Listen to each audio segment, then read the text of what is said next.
There's little on this earth that money cannot buy. Throughout history, the pursuit of wealth has fueled war, exploitation, inequality, and the hardening of class divisions. In Nigeria, has long found its roots entangled with colonialism.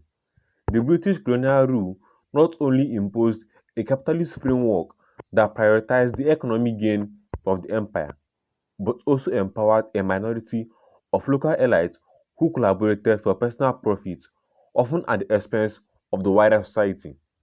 In today's video, we'll talk about the levels of wealth in Nigeria and in Africa as a whole, so that you get to learn how money is distributed between all the Nigerian levels of wealth.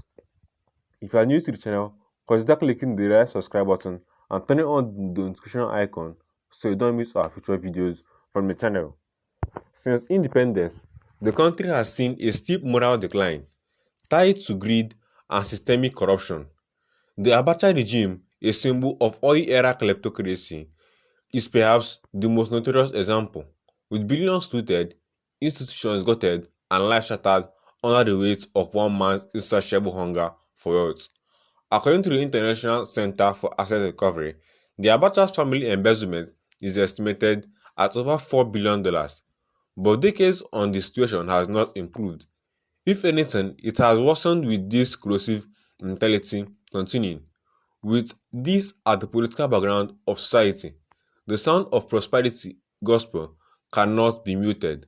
The level of wealth accumulation by mega churches repackaged as evidence of God's divine favor is hard to ignore in a nation split between the haves and have-nots.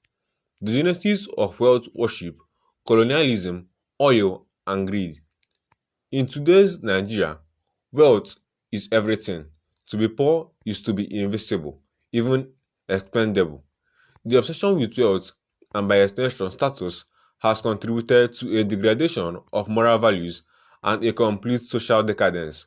What has emerged is a society where the rich are worshipped, no matter the source of their wealth, and social values are distorted beyond recognition.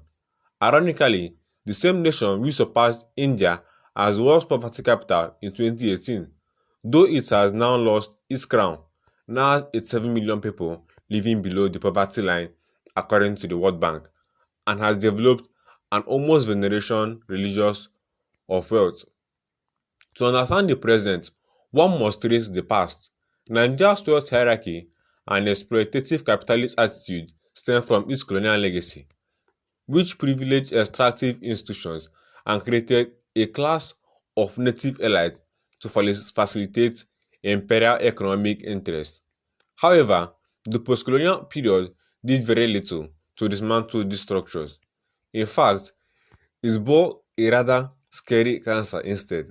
The first republics and military regimes boosted a patron-client economy that persists today, where access to wealth is predicated on loyalty, cronyism, and nepotism among those in power. The discovery of oil and the boom in the 1970s can arguably be seen as the genesis of Nigeria's problems, the systemic inequality, and today's corruption. During this time, petrodollars were funneled into the hands of a few while basic infrastructure and public services deteriorated. The Niger Delta region was pillaged and destroyed with little regard for the environment or the people living there. So long as billions were being extracted, nothing else mattered. Nonetheless, what is clear is that success was not based on merit, but relationships and access to power. This is how contracts were awarded. Political appointments became opportunities for looting, and the state evolved into a marketplace for patronage. This system created Nigeria's correct socio-economic and political template, which is the reference of wealth above all, making wealth a divine blessing, prosperity gospel preaching, and mega churches. While discussing the nature of wealth worship in Nigeria and the overwhelming emphasis on its acquisition, it's impossible to ignore the impact of prosperity gospel. The rise of Pentecostalism in the 1990s coincided with the decline of the welfare state and rising unemployment, which left many citizens economically vulnerable. Many churches responded to this by promoting prosperity gospel to their congregation, which is a theology that equates material wealth and divine favor as ordained by God.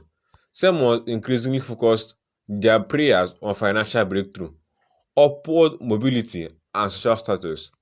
Through this, the church positioned wealth as one of its life's most important and aspirational achievements. Mega churches undeniably are architectural and symbolic embodiments of decadence and Nigeria's declining morality.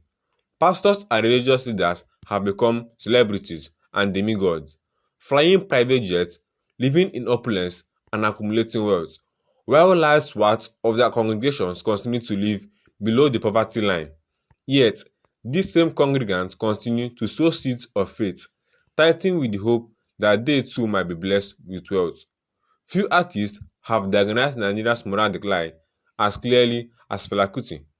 In Suffering and Schmeling, he candidly criticized Nigerians known by religious dogma, enduring hardship with blind hope, as churches and mosques offer empty promises while exploiting them.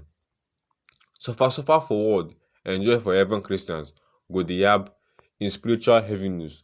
Muslims go dey call Allahu Akbar. When you eye everywhere, Archbishop na miliki, Pope na enjoyment, Imam na gbaladun. His critique of religion in 1978 still speaks so strongly to today's Nigeria. While suffering is ritualized and resistance is rare, religious leaders are far from moral custodians and contribute to the moral decline.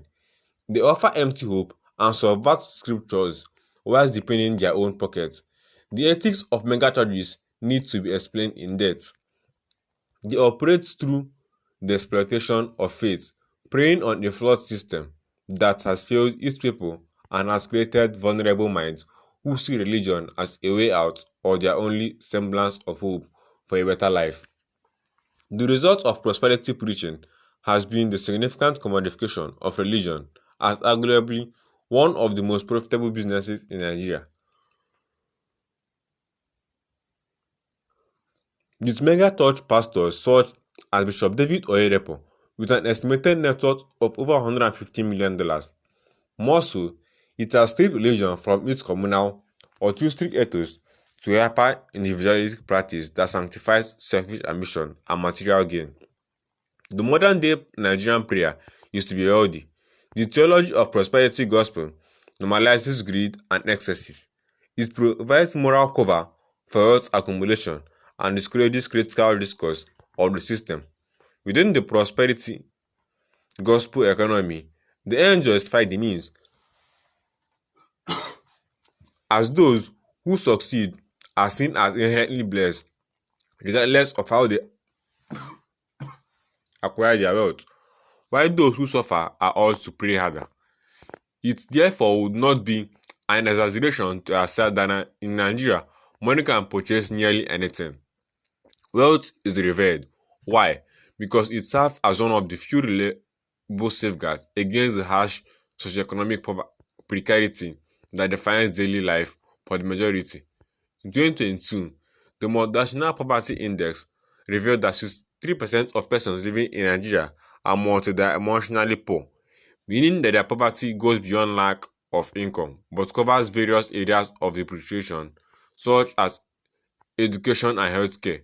Hence, wealth functions as an insulator, shielding people from the dysfunctions of an unequal and unstable system.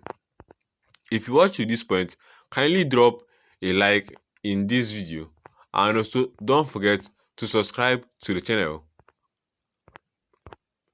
for more videos just like the one that you have just watched.